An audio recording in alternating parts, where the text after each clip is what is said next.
Bonjour, dans cette vidéo, nous vous montrons la procédure à suivre pour vous déprendre lorsque vous serez bloqué parce que le produit ne passe plus du tout dans votre ligne. Pour commencer, je vais vous faire comprendre quelques principes de base afin que vous compreniez bien le chemin que l'air peut emprunter afin de vous débloquer. Souvent, je donne l'exemple d'un principe météorologique qui est la basse pression et la haute pression. Ces deux phénomènes font en sorte que l'air circule de l'endroit où la pression est la plus élevée, qui est la haute pression, vers l'endroit où elle est la moins élevée, qui est la basse pression. Dans un langage météorologique, on dit que l'air se déplace de la haute pression vers la basse pression.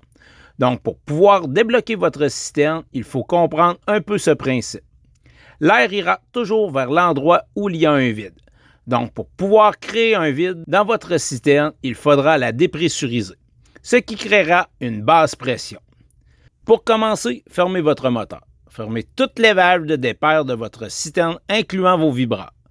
Par la suite, vous devrez laisser ouverte que la valve de votre ligne ainsi que votre blow-down ou valve de purge si vous préférez.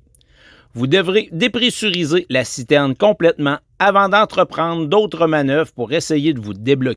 Un coup votre citerne dépressurisée, vous devrez laisser votre valve de purge ouverte ainsi que la valve de votre ligne. Ce sont les deux seules valves qui resteront ouvertes tout au long du processus de déblocage. Repartez votre moteur ainsi que votre système de soufflerie ou blower. N'oubliez pas, vous devez en tout temps laisser les deux valves mentionnées plus tôt ouvertes. Par la suite, rendez-vous au paire où vous étiez en train de décharger lorsque vous avez bloqué. Comme je vous l'ai dit, la citerne étant vide de pression vous aidera à débloquer.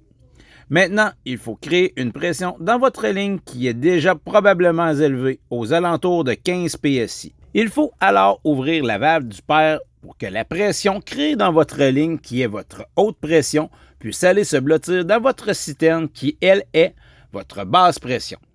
Étant vide d'air, la pression créée dans votre ligne ira dans la citerne et créera d'elle-même un effet de succion, ce qui fera retourner le produit de la ligne à l'intérieur de la citerne.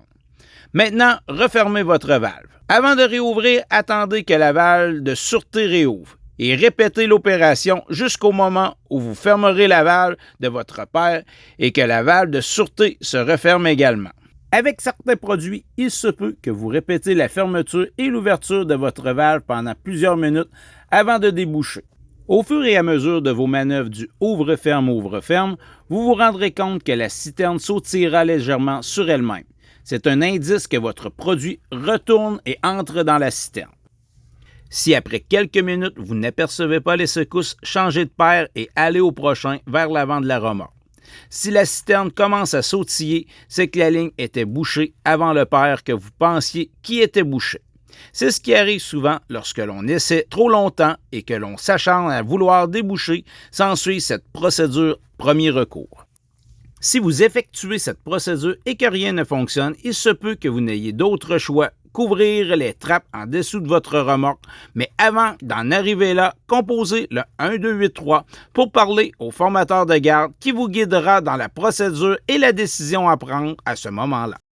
Un coup cette procédure complétée, vous vous rendrez compte avec vos cadrans de pression de la citerne qu'il n'y a plus d'air ni dans votre ligne ni dans votre citerne.